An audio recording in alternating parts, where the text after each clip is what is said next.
So, ngayon, tingnan naman natin yung effect ng with super heating. So, with superheating, so, ang mangyayari kasi niyan sa system natin, for example, ito yung ating cycle. So, nandito yung point 1, point 4, point 3. Ito yung point 2. So, dito siya connected, no? Ang mangyayari dyan, madadagdagan kasi to. Iso-superheat natin. So, kung galing siya saturated, kailangan i-superheat natin. So, yan. Yan na. So, ito yung 1, point 1, point 1 prime, 2, 3, and 4. So, kung mapapansin natin, sa superheating, nangyayari yan sa compression. Kasi nga, sabi ko kanina, kapag nagsa-superheat tayo, nakakatulong yun dun sa ating compressor. Kasi, kapag superheated, kasi, saturated lang ang ating vapor pagpasok ng compressor. So, hindi natin maiiwasan na may liquid na pumasok dun sa ating compressor. So, para maiwasan na magkaroon siya ng liquid, kailangan niyang superheat. So, talagang, kailangan niya ng dagdagan yung mas painitin pa yung refrigerant para maging superheated vapor. So, yun, dito yun. Para mas mapataas natin yung compression work natin. So, makikita natin mamaya sa solving, natataas yung compression work kapag ito ay sinuperheat natin. So, ang superheat temperature natin, so, ang T1 prime natin ay from negative 10 degrees Celsius, naging 10 degree Celsius. So, at point 1 tayo. So, at point 1, so, dahil yan ay superheated, then alam naman natin, kagaya ng sa point 2, superheated siya, kaya gagamitan natin siya ng chart. So, ang point 1 natin, lumabas din siya sa saturated, so gagamitan din natin siya ng chart. So, at point 1, meron tayong diyang temperature or T1 prime na equal sa 10 degree Celsius. So, ang napalitan lang dito is yung temperature natin. Pero ang pressure natin ay constant, no? Pressure, ito ay TS.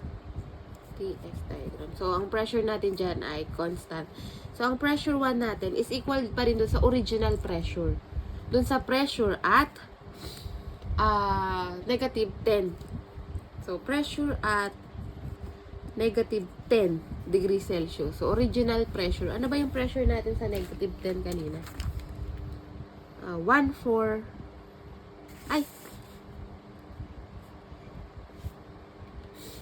Naduling pala ako.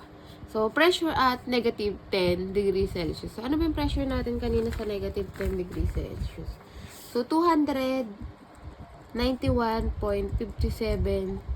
kPa. So, gamit yan, igagraph natin siya or ipa-plot natin siya para makuha yung ating enthalpy, yung H1 prime, tsaka yung S1 prime. So, paano ba yan mag-graph?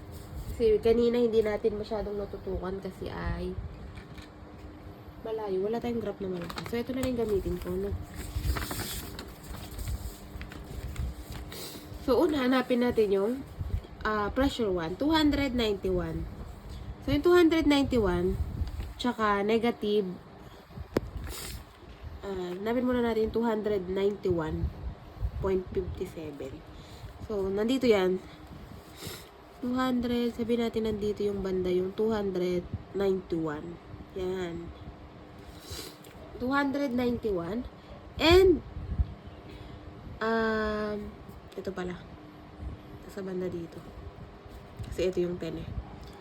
Tapos ngayon, paano ba yan i-graph? So, nakuha natin yung pressure, 291. Paano naman natin kukunin yung 10 degrees Celsius? Kasi 10 degrees Celsius nandito. Doon gagamitin yung pa-curve-curve na mga temperature. So, ito si pressure 1, 291.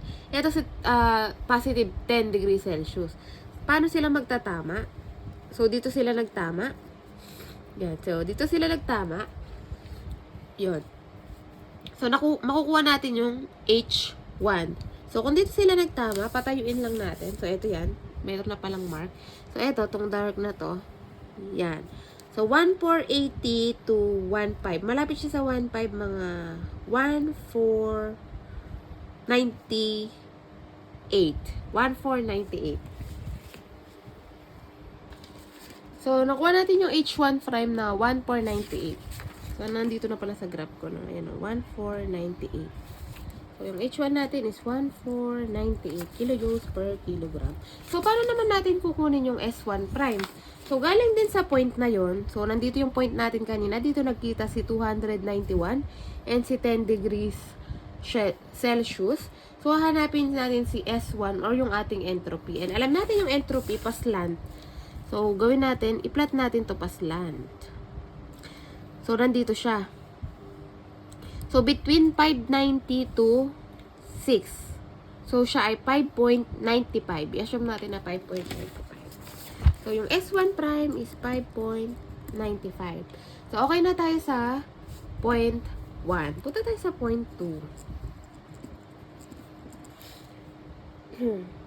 At point 2, ang kukunin natin ay, para ma-plot yan, gamit natin yung pressure 2. Gamitin pa rin natin yung temperature 2. Ngayon, ang S1 prime na yung gagamitin natin na equal sa S2 prime. Para makuha si H2. So, plot natin. Ang pressure 2 natin is 1,004.6. Ang temperature 2 natin is 25 degrees Celsius. And ang S1 prime is 5.95. So, i-plot natin para makuha natin si H2. So, meron tayong 1,004. So, around dito yan, yung 1,004. Kanina nakuha na natin. And 25 degrees Celsius. Ayan na rin yun, si 25 degrees Celsius. So, paslant, hanapin natin si 5.95. Kasama si 5.95.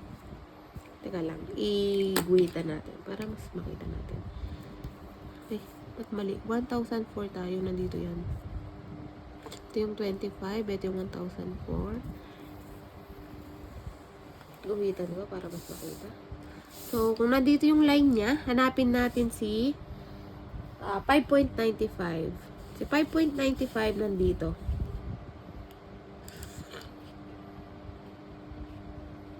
Yan. I-tweet ko lang. So, dito sila nagkita. Dito banda. No? So, itayo ko lang para makuha ko si H2. Kita nyo naman. Ayan, na dito. Sa banda dito. So, 1,680. So, malayo. Mga 88. Kasi malapit na siya sa 1,7. 1,688. So, si H2 natin ay 1,688. So, okay na tayo sa H2. Nakuha na natin. So, punta tayo sa at point 3. So, at point 3 naman, ano yan? Ang H3 is equal pa rin sa HF at 25 degrees Celsius. Siyempre, wala naman sinabing subcooled. Di naman tayo nag-subcooled dito, no? Kaya, balik tayo sa original, no? Lagi nyo lang titingnan kung nagsa-subcooled ba or nag-cookwan. Pwede natin i-combine, pero next lesson pa yun, no? Ngayon kasi, isa-isayin pa lang natin para makita natin yung effect ng subcooling tsaka superheating. So, meron tayong H3 na equal sa H4 na equal sa 317. Ito galing to ng table, ha? HF to at 25 degrees Celsius. 667. So, okay na. Pwede na ulit nating isolve yung with superheating. With superheating QA. So, ang QA natin is H1 minus H4. Ang H1 natin, or yung H1 prime natin, is equal sa 1,598 minus H4, 317.667. 1,598 minus 317.667.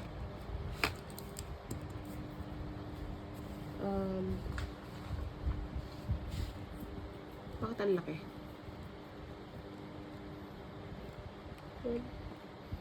1,490. Mali yung ano ko. Bakit 1,500 pala to?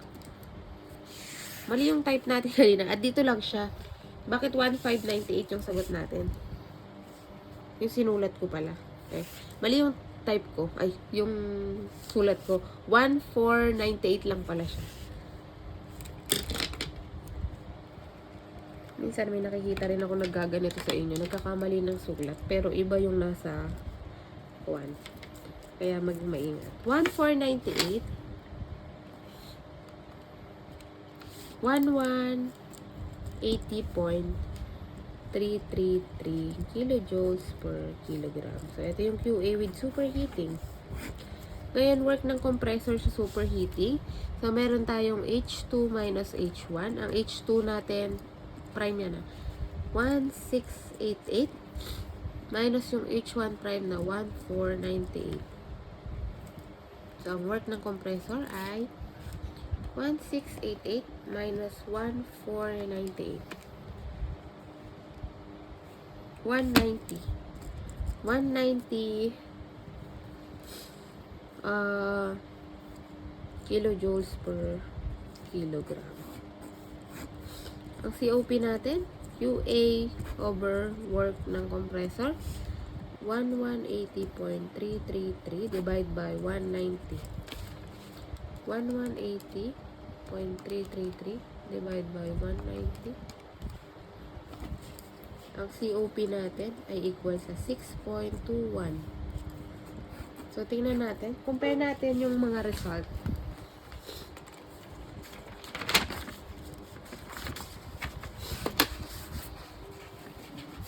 So, kita naman. So, ito yung without subcooling and superheating. Ito yung with subcooling. Okay natin.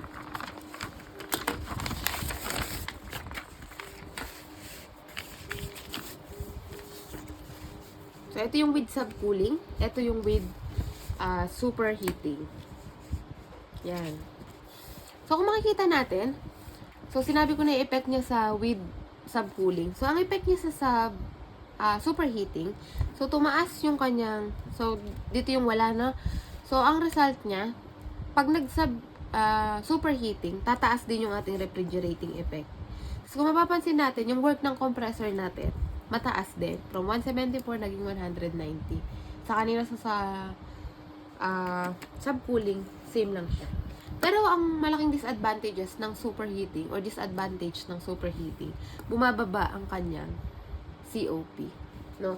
So, kaya kapag pareho natin ginamit, so, meron tayong disadvantage, meron tayong advantage. So, ngayon, pag kinag-combine natin yung subcooling and superheating, makukuha natin yung pinaka-optimum refrigerating effect, tsaka yung COP. So, kaya yung iba, may superheating and subcooling. So, yun lang yung sample problem. So, sa Friday, magkakaroon tayo ng quiz number 1 para sa finals. So, sa mga hindi nanood ng video, surprise quiz. Sa mga nakapanood, edi makaka-review.